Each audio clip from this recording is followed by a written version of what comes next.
Olá a todos, aqui quem fala é Thiago Bignoto e a gente vai dar seguimento aqui aos nossos podcasts junto com o Clube da Cardio. E esses podcasts vão abordar assuntos muito interessantes que serão invariavelmente abordados no SP Valve. SP Valve que é um evento que vai acontecer dia 28 e 29 de outubro e eu não acredito ainda que você não conheça esse evento, porque além dele estar em todas as redes sociais, ele sem sombra de dúvidas é o evento mais comentado da cardiologia no ano. Sim, agora é hora de eu fazer o merchan especial do ano, quiçá da década. Que isso? Não, nem tanto.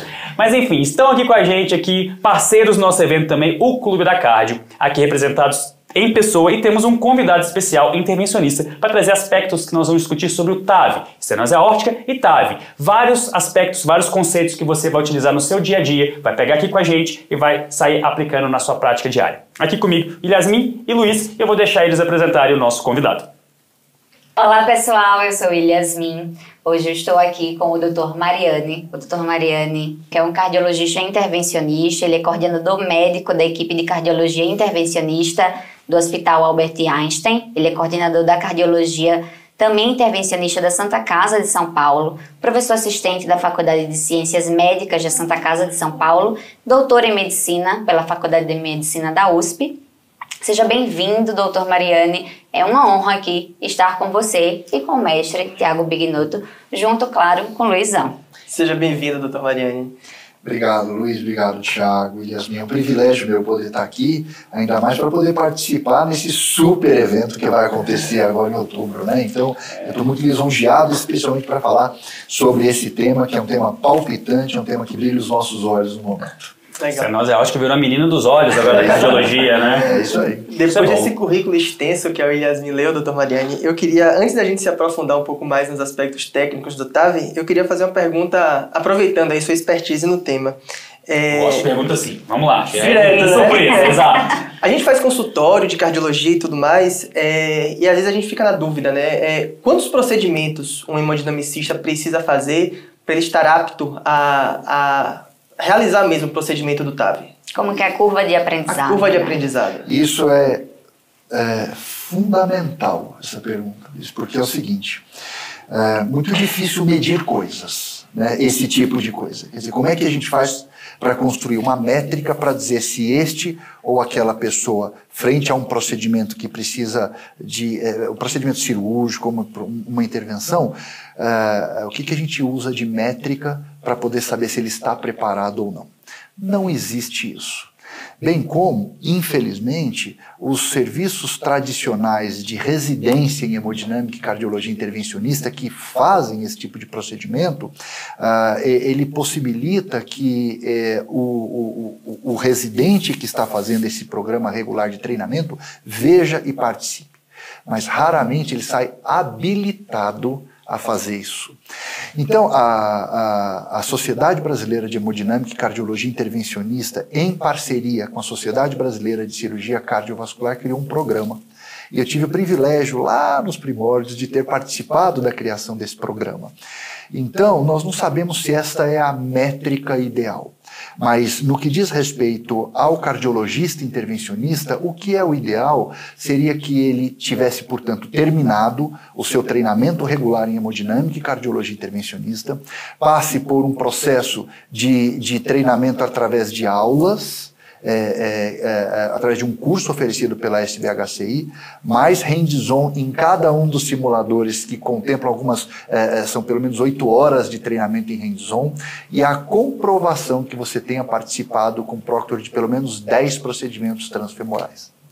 Nós sabemos que isso é muito variável de pessoa para pessoa, de serviço para serviço, e para você ter uma ideia, e aí sim, contemplando todos esses quesitos, a Sociedade Brasileira de Hemodinâmica te dá um certificado, onde você está, perante aos olhos da sociedade, habilitado a fazer esse tipo de procedimento.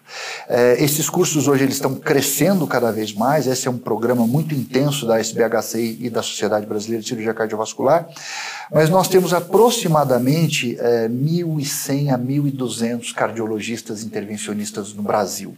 A sociedade mapeia muito bem quem é sócio, aspirante ou titular, mas quem não mapeia direito. Então nós acreditamos que exista mais ou menos esse número. Hoje, habilitados pela SBHCI são apenas 119. Mas esse número está crescendo muito, né?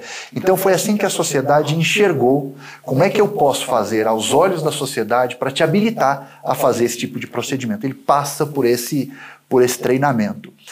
Será que isso é suficiente? Eu acho que não. Eu adoro fazer TAV.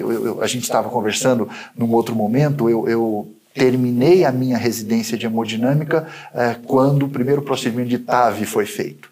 Então eu posso dizer que eu nasci na cardiologia intervencionista junto com a TAV e tive a oportunidade de acompanhar desde o primeiro procedimento. Eu adoro fazer TAV com outras pessoas que tenham mais ou menos expertise, porque sempre a gente aprende. Não tem, então esse é um procedimento complexo.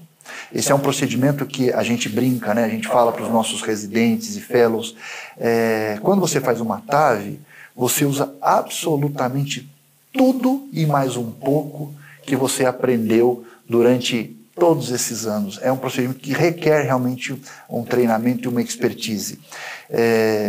Mas foi assim que a sociedade enxergou. Então essa é a métrica que nós temos hoje. E cabe discussão.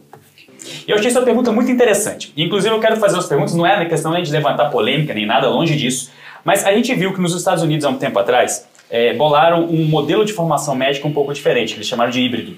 Onde o indivíduo tinha carga horária de cirurgia, tinha carga horária de hemodinâmica ao longo da formação dele. Então ele acabava a faculdade de medicina e aí ele entrava num sistema híbrido. E aí, se eu não me engano, quando eu li isso, daí tinham só 2 formados nesse modelo. E era o único dos Estados Unidos. Vindo para o Brasil, eu tenho um contato com muitos, né, centros formadores, né, de hemodinâmica e a gente vê o que você tinha falado.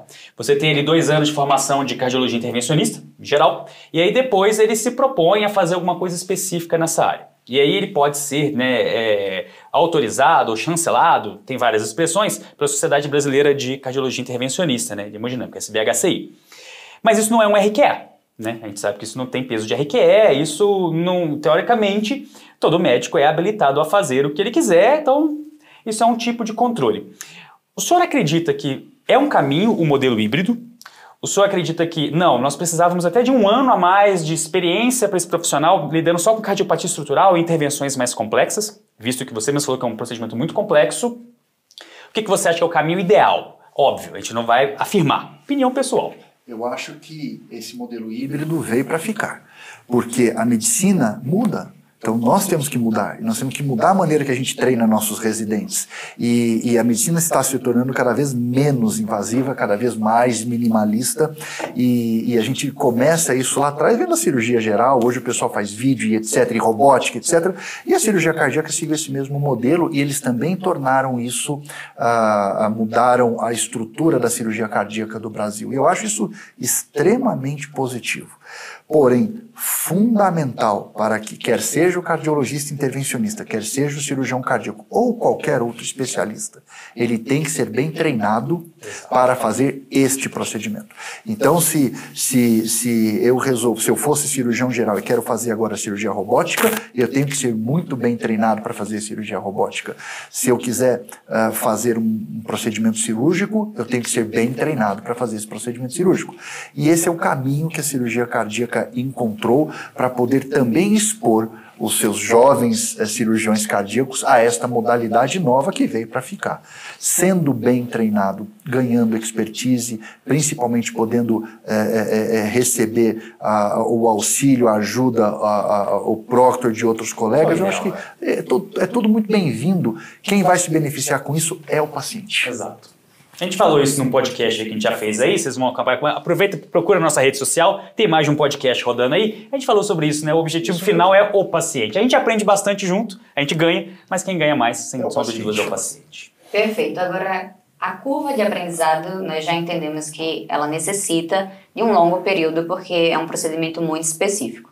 Aí, 14 anos no Brasil, mais ou menos, né? Desde o primeiro implante, talvez. Sim, que a gente está aí, né? Sim, diversos tipos de próteses, surgindo novas cada vez mais. Pegando o gancho do que o Dr. Mariane falou agora, procedimentos cada vez mais minimalistas, existe o termo já TAV minimalista. O que significa, né? O que muda da prática já habitual e o que isso necessita aí de acrescentar nessa nova curva de aprendizado, porque é uma curva recente, 14 anos é recente. Quando a gente começou a fazer TAV, nos primeiros protocolos, a impressão que dava é que você entrava numa cirurgia convencional, cardíaca convencional. Tamanho, cuidado e invasividade no seu paciente. A sala híbrida, né? A sala híbrida, que era, na verdade, um centro cirúrgico onde o hemodinamicista foi colocado lá dentro. Sim. Né? Tipo assim, agora vem aqui, vamos fazer, e todo mundo olhando. E aí você tinha todos os acessos vasculares possíveis invadidos. Marca-passo para tudo quanto é lado. O paciente tinha transesofágico, anestesia geral, entubado, aquela história toda. Ficava 5 dias na UTI, todo mundo olhando para ele com medo. Circuito de extracorpóreo montado. Ligado, já todo mundo assim, com mesa cirúrgica aberta. Nossa! Era isso, tipo, todo mundo entrava, que silêncio, uma tensão. E aí veio... O tempo passou, o pessoal ficou mais confortável na curva de aprendizado e hoje a gente tem a famosa minimalista, né? Procedimento minimalista. O que é isso? É você invadir o menos possível, porém sem abrir mão de segurança. Sim. E aqui talvez seja a pedra-chave, né? Porque você simplesmente tornar um procedimento menos invasivo é lindo, mas se você coloca em risco o paciente, você colocou tudo a perder. Temos um problema. Exato. E eu escutei isso aí quando eu entrava para fazer a ecocardiografia, né? E a ecocardiografia talvez seja um dos que sofreu mais impacto nisso. Era sempre transesofágico.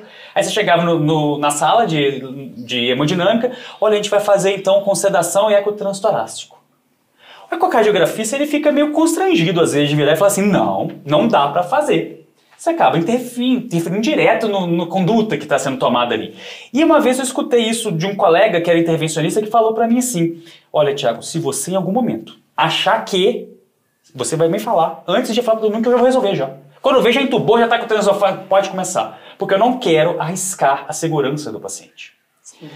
Pago o preço de fazer anestesia geral, mas com o paciente na mão, segurança. Eu acredito que o senhor também entenda isso. É lindo que o paciente entrou, sedação, transtorácico, foi tudo bem, 2 dias depois está em casa. Lindo.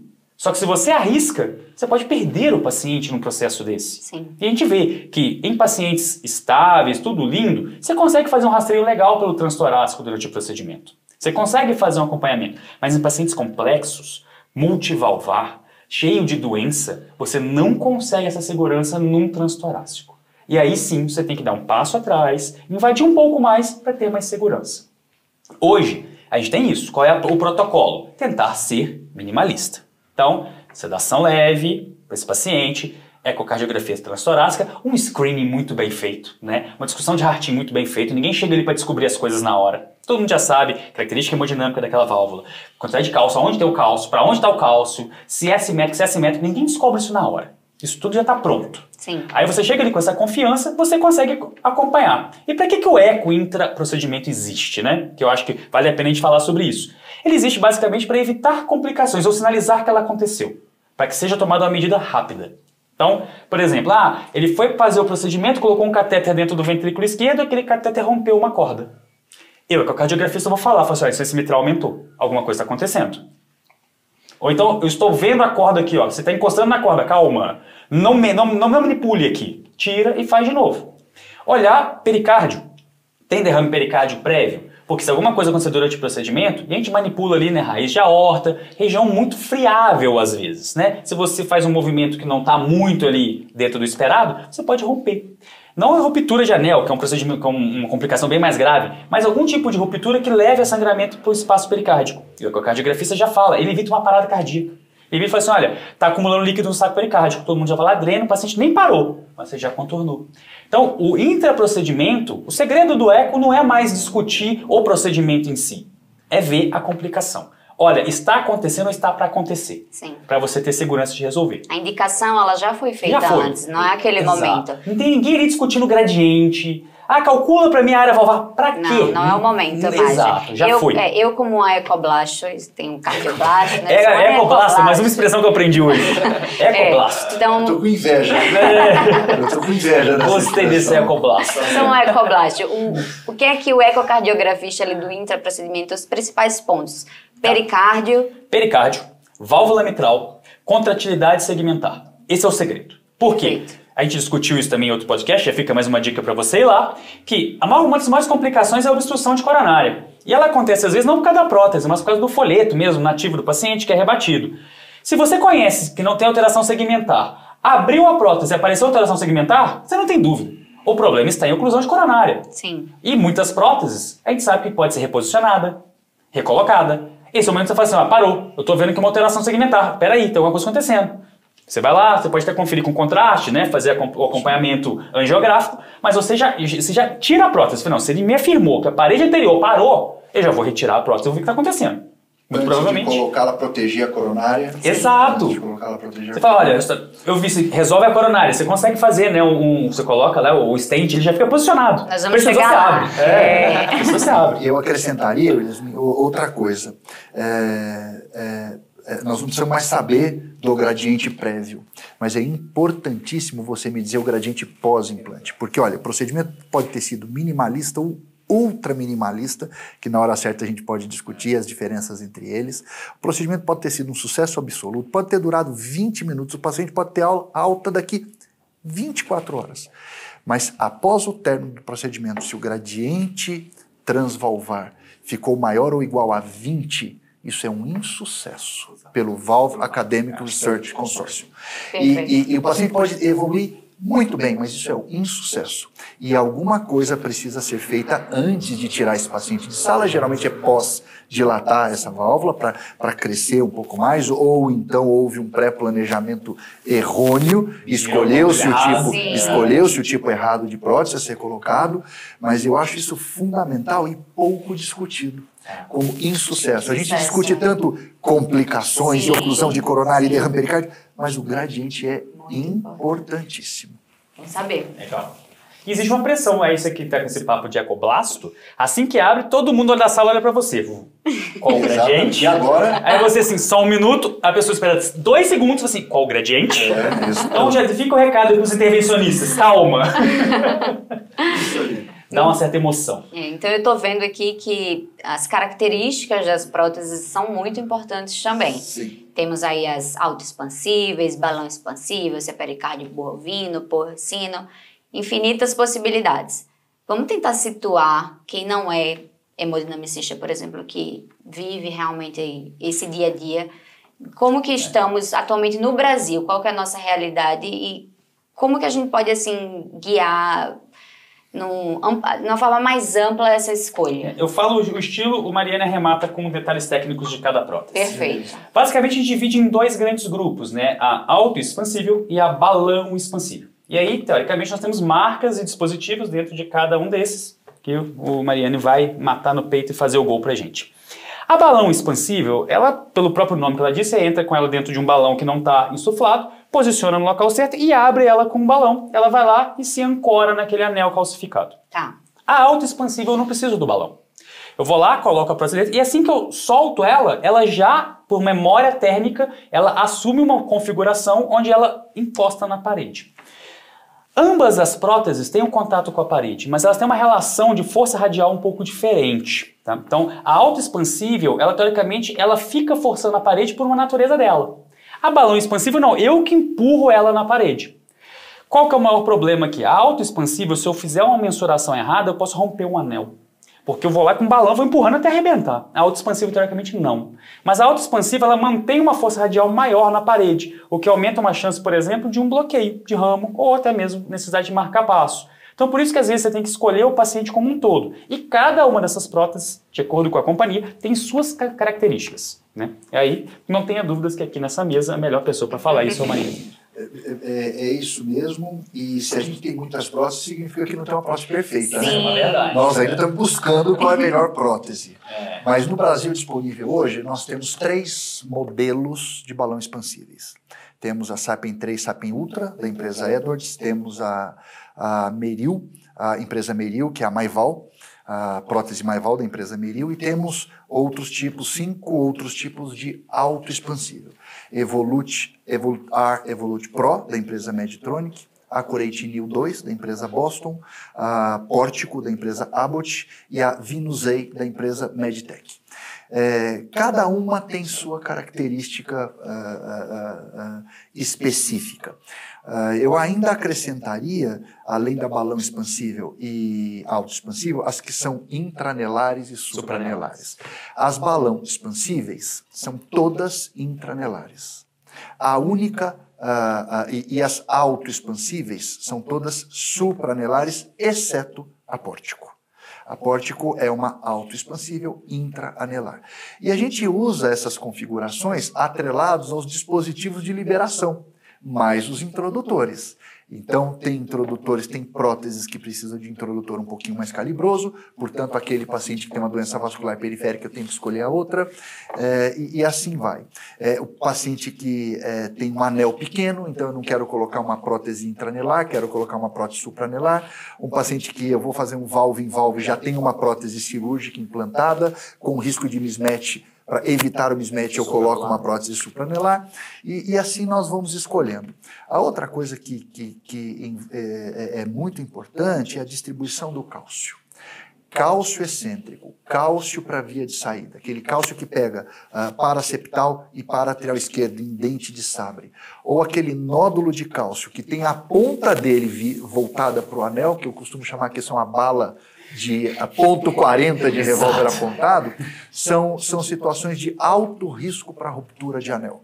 Então, como o Thiago, que é quase um cardiologista intervencionista aqui falou, nós temos que lançar mão para este cenário de próteses que ofereçam, durante o seu período de liberação, uma força radial menor. Então, a gente usa as autoexpansíveis. Com o cuidado de que eu também não posso deixar um leak paravalvar ou insuficiência aórtica. Olha a balança. Então isso é difícil, realmente é difícil, mas as próteses balão expansíveis, elas são próteses que tentam, durante o seu mecanismo de liberação, quando a gente insufla o balão, ela tem uma força radial muito grande, portanto a chance de deixar também o leak paravalvar é muito menor, e a gente, então, balanceia isso.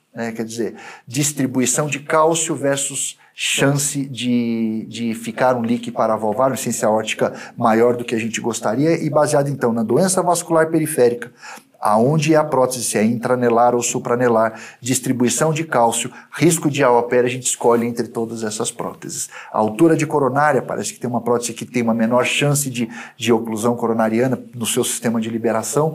Então, não existe uma prótese que atenda todos os pacientes. Mas, de um modo geral, isso não está publicado, é uma percepção minha, 70% dos pacientes a gente também consegue usar qualquer tipo de prótese.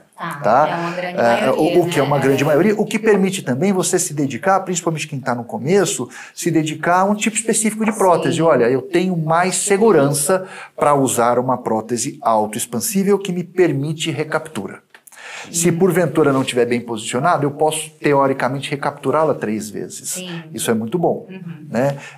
Então, parece que transmite mais confiança para quem está no início do procedimento. Por outro lado, a balão expansível, eu tenho uma chance. É tudo ou nada. Né? Eu tenho uma chance. Mas, uma vez conhecendo seus sistemas de liberação, uma vez tendo expertise nesta ou naquela, complicações procedimento, elas são muito semelhantes.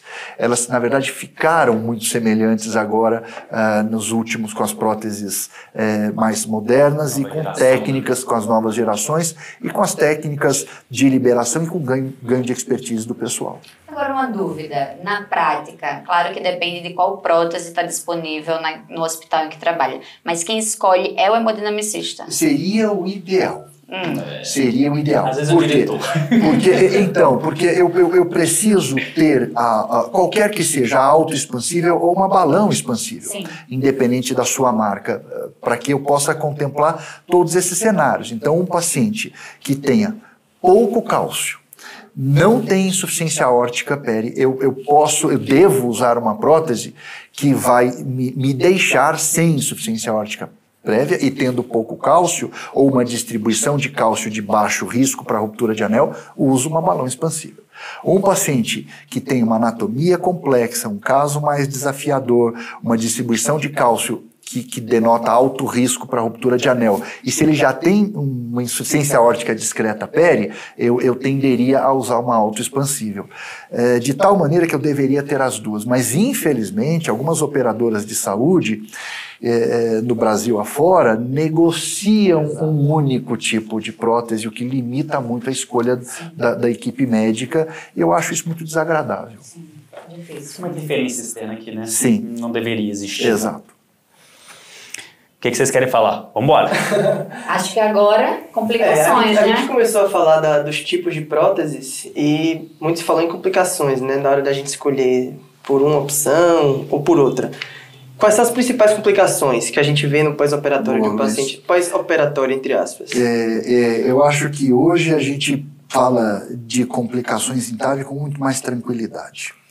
As complicações que a gente vê sempre serem discutidas é AVC.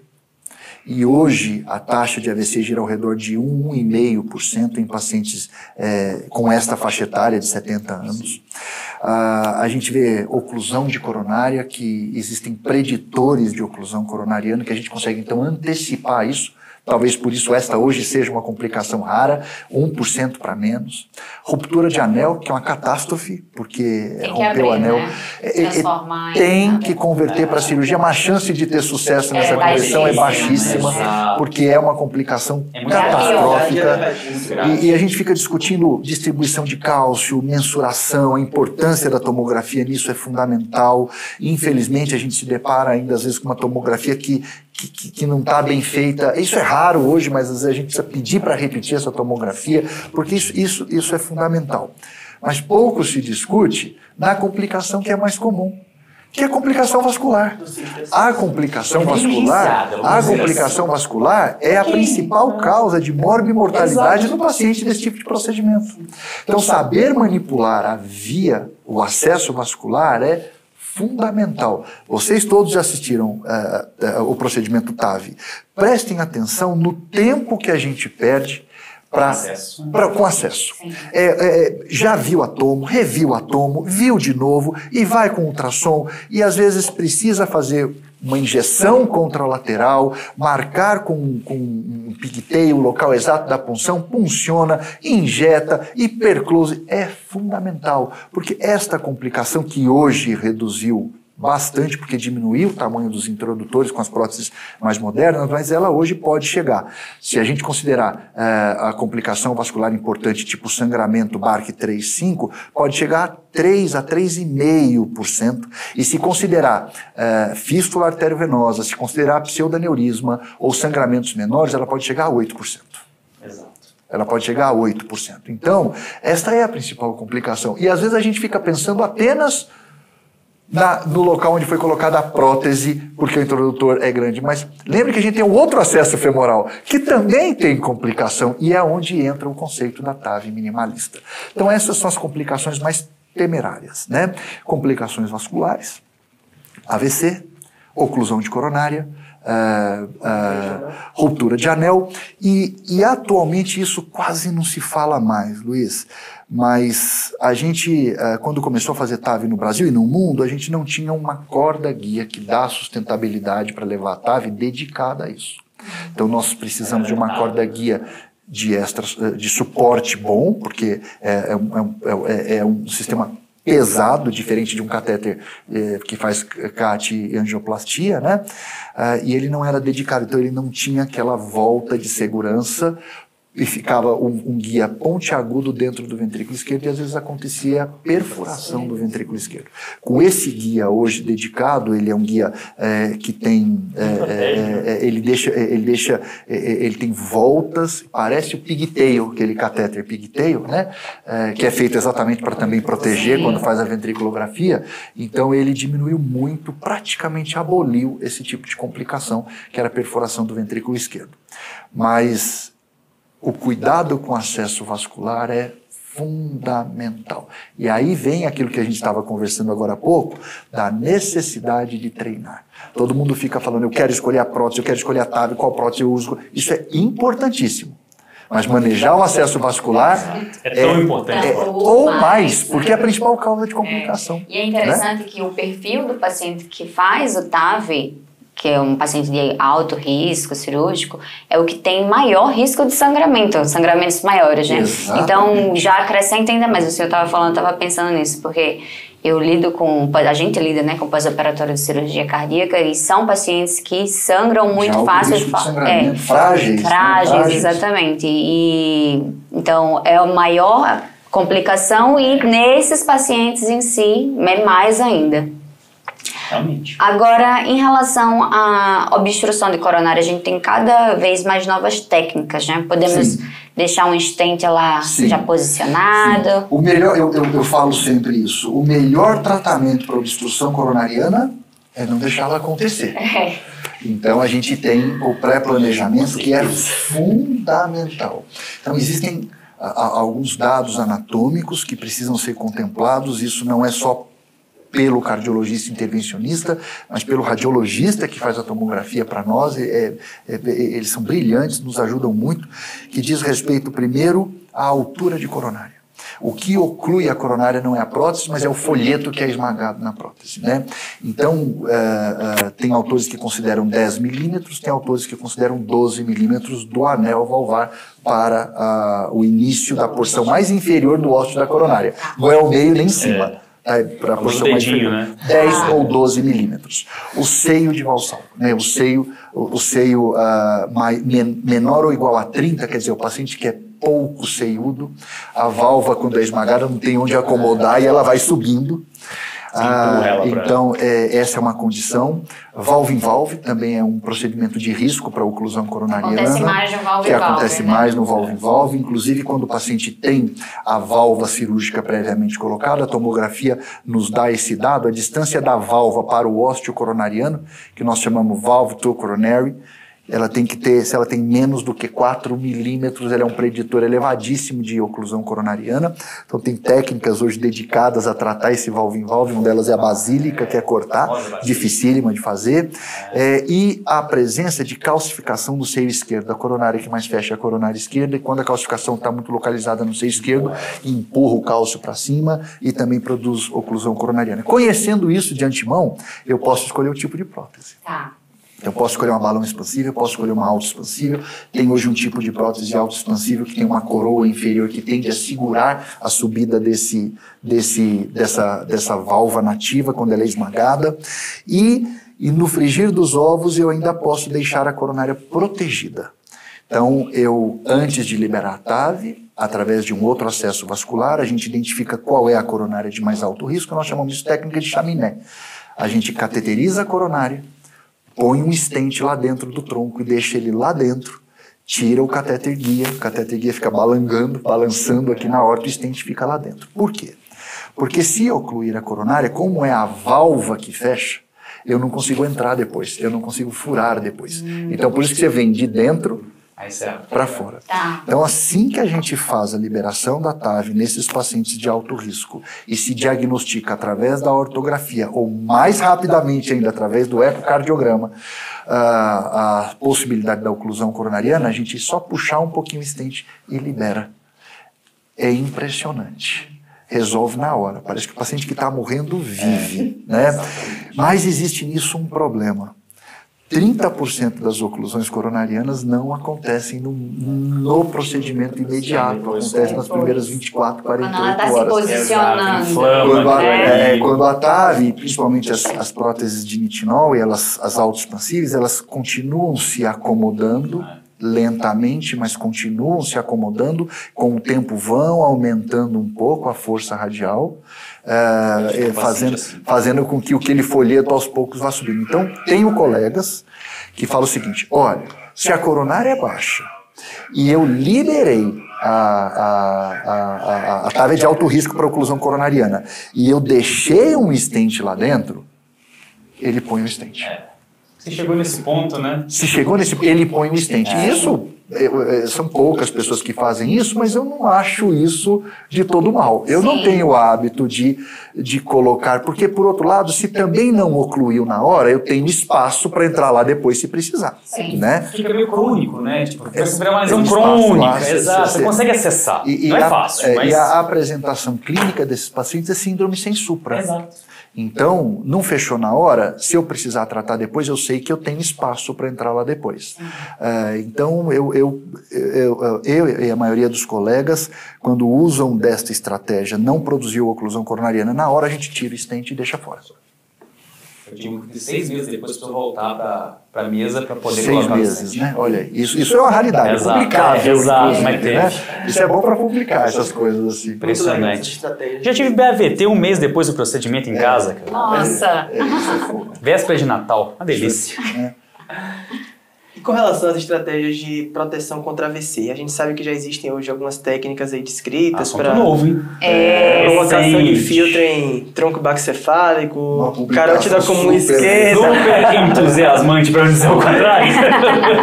Acho que minha próxima pergunta, então, foi automaticamente respondida. Essa já é a realidade no Brasil ou ainda não? Nós ainda precisamos de algumas coisas, Luiz. Em primeiro delas, isso é super empolgante. É importante dizer que hoje a incidência de AVC pós-TAV é baixa.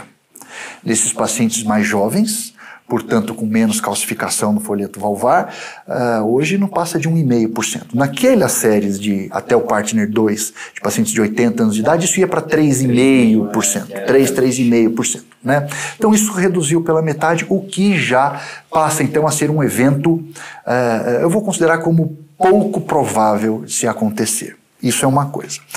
Por outro lado, nós sabemos também que quando você faz uma ressonância antes e depois da TAV, apesar do paciente não ter sintoma, em 80% das vezes você tem uma deficiência de perfusão lá. Né? Você tem uma alteração de imagem. Isso não causa nenhuma sequela neurológica naquele momento, porque a chance de ter AVC é muito baixa. O que nós não sabemos é a evolução cognitiva desses pacientes a longo prazo. Então a possibilidade de proteger as carótidas com isso ganha robustez com esses dados. Quer dizer, o evento é relativamente raro, mas se eu proteger isso, o que vai acontecer no futuro? Será que eu vou fazer bem? Eu quero crer que sim. E aí o filtro de proteção carotídea para TAV veio com esta força e veio muito bem. Você tem 3 modelos no mundo, no Brasil só um, que é o Sentinel. E ele veio com muita força para isso, e ao usar esse filtro, você se assusta, porque você vê um monte de debris dentro dele, né? Então, quer dizer, eu acho que eram aqueles debris que causavam aquelas alterações na ressonância que se viu. Porém, agora foi publicado recentíssimo o Protect TAVR, dedicado a AVC pós-TAV. E ele foi um estudo negativo, o que dá uma esfriada na utilização rotineira desses pacientes, né? Por outro lado, se a gente vai avaliar um subgrupo de pacientes para AVC disabling, quer dizer, AVC sequelar importante, houve significância ali para aquele subgrupo. O estudo é negativo. Para aquele subgrupo houve uma redução, numérica de 60%. Houve ali um P de 0,02. Mas é de um subgrupo, e esse estudo não foi dedicado para aquele subgrupo, então ele é um estudo negativo ainda. Isso dá uma esfriada na utilização rotineira. E aí a próxima pergunta é o seguinte: tá bom, para quem? Nós não sabemos exatamente para quem. Talvez para esses pacientes que são mais jovens, que têm uma grande quantidade de cálcio na válvula, então os bicúspides com grande quantidade de cálcio, pacientes jovens, talvez esse seja o grupo. O problema para nós no Brasil, sabe o que é? O preço. O custo. É um custo muito alto. Ele custa quase que 50% do preço de uma prótese. Então isso encarece muito o procedimento e não é todo mundo que consegue pagar.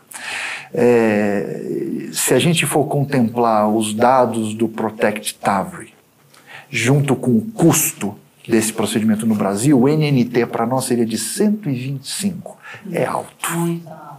Para se pagar o preço que, infelizmente, o custo Brasil faz acontecer.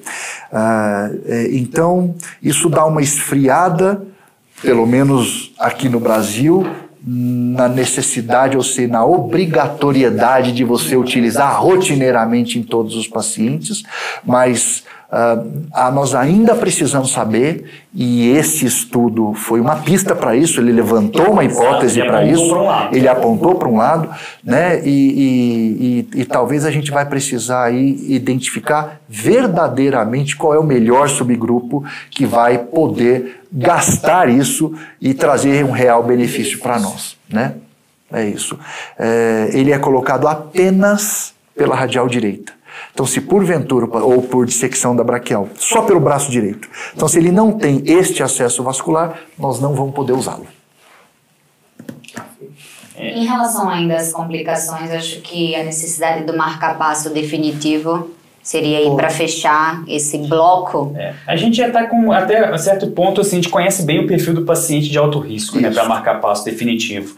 O maior achado eletrocardiográfico é um bloqueio de ramo direito prévio, né? Sim. E é meio lógico, se você lembrar da anatomia do sistema de condução, você lembra, se o ramo direito já está bloqueado, você vai fazer o procedimento do lado do esquerdo, e se você bloquear ele, né, não é de se esperar que você tenha um bloqueio total com necessidade de implante. Qual que é a grande questão? Pacientes mais jovens, exatamente nesse perfil que a gente está falando, o marca-passo ele tem impacto na curva de sobrevida. Pacientes já bem mais idosos, octogenários, nonagenários, por mais que ele precise de marca-passo, você não enxerga esse impacto, até porque a sobrevida não é tão grande. Mas no paciente mais jovem, sim. E aí no paciente baixo risco, mais jovem, a necessidade de marca-passo ela pode ser sim um problema.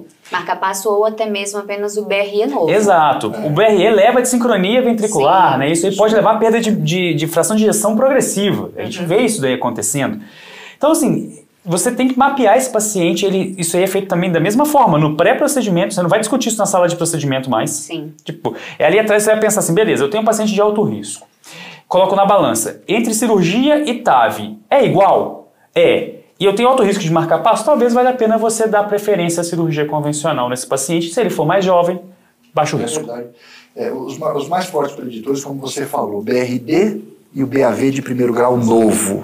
Esses são os mais fortes preditores de necessidade de marca-passo definitivo pós-TAV. O BRE não está relacionado com o implante do marca-passo definitivo, mas está relacionado com uma mortalidade em um segmento de 2 anos. E aí você tem que contemplar isso sim nesses pacientes mais jovens, ou se você porventura se mesmo assim o caminho foi para TAV, você pode escolher entre uma balão expansível e uma autoexpansível. Numericamente, apesar de não ter nenhum estudo cabeça a cabeça, numericamente a balão expansível dá um pouquinho menos de marca-passo do que a autoexpansível. Por outro lado, a autoexpansível vem de 2017 para hoje com uma técnica nova de implante, para facilitar não só a cateterização coronária, a técnica de cúspide overlap, mas de alinhamento comissural, e uma técnica de implante desta prótese autoexpansível um pouco mais alta, usando o cúspide overlap, sobreposição de cúspides, para tentar reduzir a incidência de marca-passo definitivo. Tá? Então você tem como prever e tem como tentar diluir o risco, mas isso é fundamental saber. Nos pacientes mais jovens que precisam do marca-passo definitivo, isso interfere na mortalidade deles. Muito bom, agora eu quero partir para uma pergunta polêmica para Tiago. Opa, vamos lá. Estamos falando aqui do implante transcatéter da válvula aórtica. Acho que com o advento agora do valve-in-valve, que seria colocar esta prótese dentro de uma prótese antiga, né? Uhum. Nós temos aí cada vez mais, eu acho que um cenário de indicação da prótese biológica sendo indicada cada vez mais. E a prótese mecânica? Em que cenário, assim, será seu fim? O que acontecerá? Não, eu acredito muito ainda na prótese mecânica porque ela tem um nicho muito específico. Paciente jovem, padrão Brasil, que é doença reumática, prótese mecânica tem espaço de sobra ainda. Como você disse, né, o valve-in-valve, que é uma técnica que você pode utilizar diante de uma deterioração de uma prótese biológica, ela não está disponível numa prótese mecânica. Sim. Tem até um relato anedótico na literatura de uma pessoa que foi lá e fez uma fratura louca e colocou um TAV lá dentro, mas isso não é rotina, isso não existe, né? Com o que nós temos hoje de dispositivo, é impossível você pensar num valve-in-valve com prótese mecânica. Tá? Então, para paciente jovem, que você tem uma expectativa de vida aí de 20, 30 anos, a prótese mecânica é uma boa alternativa. Tá? Até porque você, imaginando, então coloca uma biológica e faz um valve-in-valve depois. A gente está falando de um paciente de 20 anos, que vai até 50 anos. Você vai fazer um valve-in-valve em um paciente de 50 anos. Quanto tempo isso vai durar? Né? Ninguém sabe, a gente não tem esse conhecimento. Mas você colocar uma prótese mecânica lá, se ela for muito bem cuidada de acordo com a anticoagulação, isso fica até 80 anos, 90 se ele viver até lá. Então ela tem uma indicação muito clara. Óbvio, tem os problemas de usar uma prótese mecânica. Anticoagulação, a gente não tem DOAC para prótese mecânica até o presente momento, então vai ter que ser a famosa varfarina, com todas as suas posologias desafiadoras, vamos dizer assim, não impossíveis, mas desafiadoras. Então, esse é um contexto que a prótese mecânica está bem estabelecida, eu acho que não tem nem que abrir muita discussão, porque senão você começa a levantar polêmicas que não existem realmente. Sim. Tá? Agora, aquele paciente borderline, né, 50, 70 anos, aí eu já acho que a prótese mecânica perdeu bastante o poder ali. Se você olhar as diretrizes, entre 50 e 70 anos, está bem claro que quem decide isso é o médico e o paciente.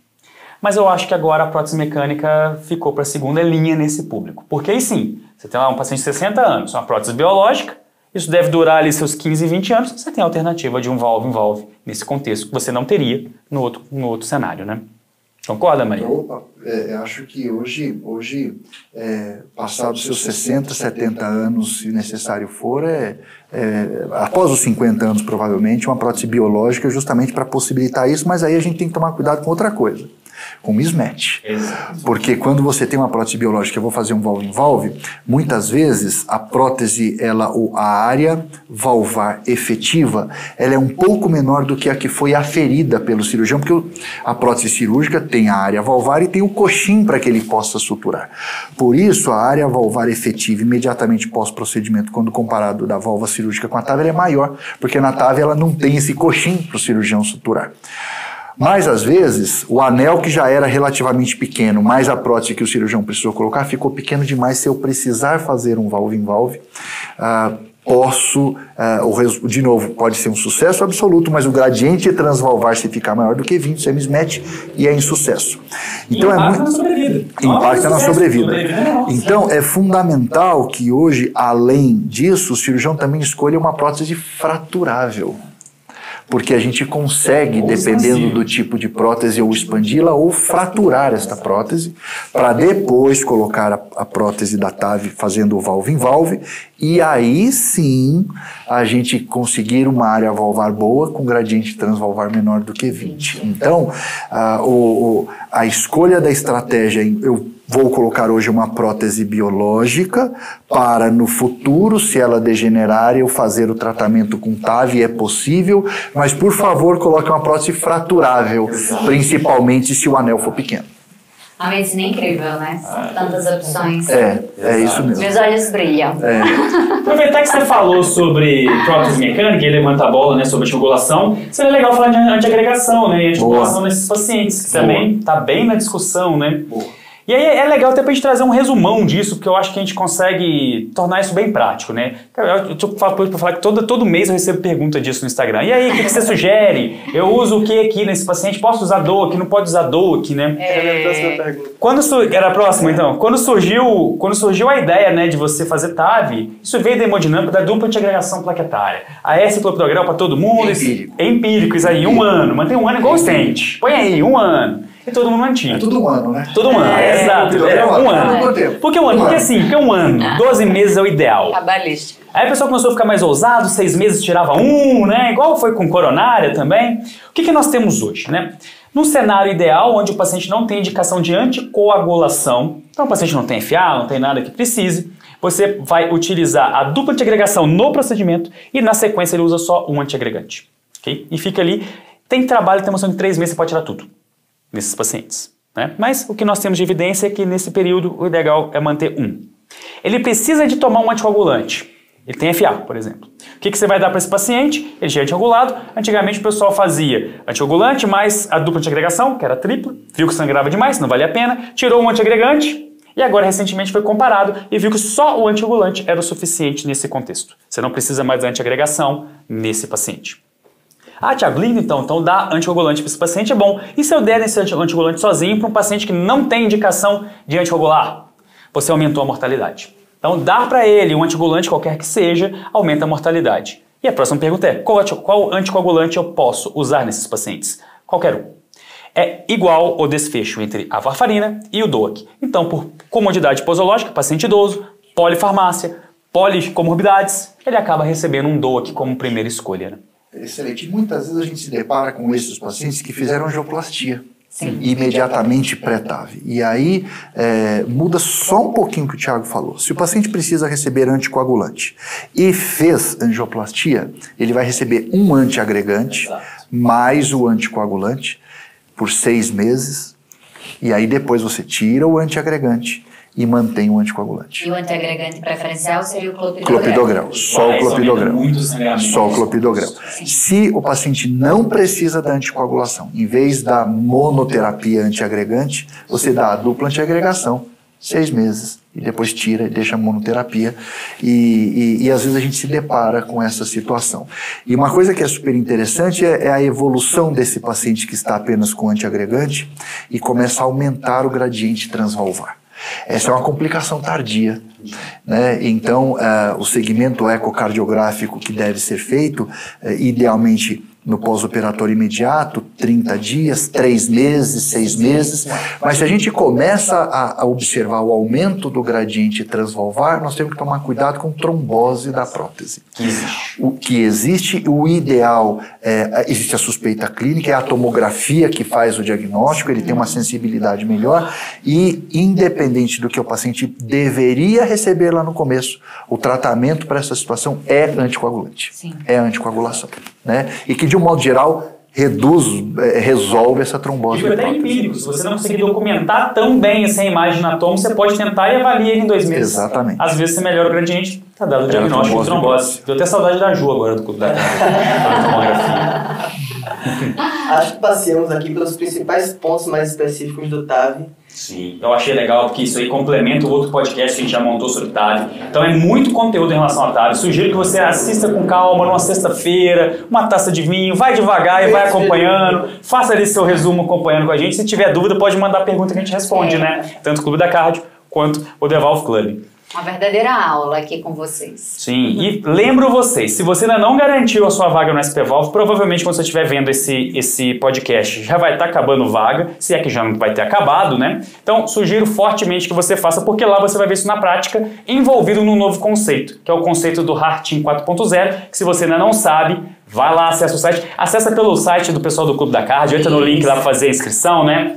Eles estão com a gente fazendo aí a divulgação desse evento, a promoção de tudo que está acontecendo, e eu tenho certeza que você não pode ficar de fora, né? O link da inscrição está na nossa bio lá no Instagram, que é aquela descriçãozinha logo lá na página inicial. Para quem ainda não nos segue, o Instagram Clube da Cardio. Temos o Instagram do nosso podcast, que é o Clube da Cardio Podcast. Nosso site, clubedacardio.com.br. Exato, esse conteúdo todos os podcasts estarão em todas as plataformas, Devalve Club e Clube da Cardio. Foi um prazer ter vocês aqui, queria agradecer o pessoal do Clube da Cardio, ao Mariane mais uma vez por estar com a gente. Um grande abraço, até a próxima. Até a próxima. Até a próxima. Muito obrigado, para mim foi um privilégio poder estar aqui e eu convido a todos para o SP Valves. Eu virei, eu assistirei e acho que vocês devem fazer o mesmo, é imperdível. Um abraço a todos, obrigado pessoal. Obrigado. Até lá, pessoal.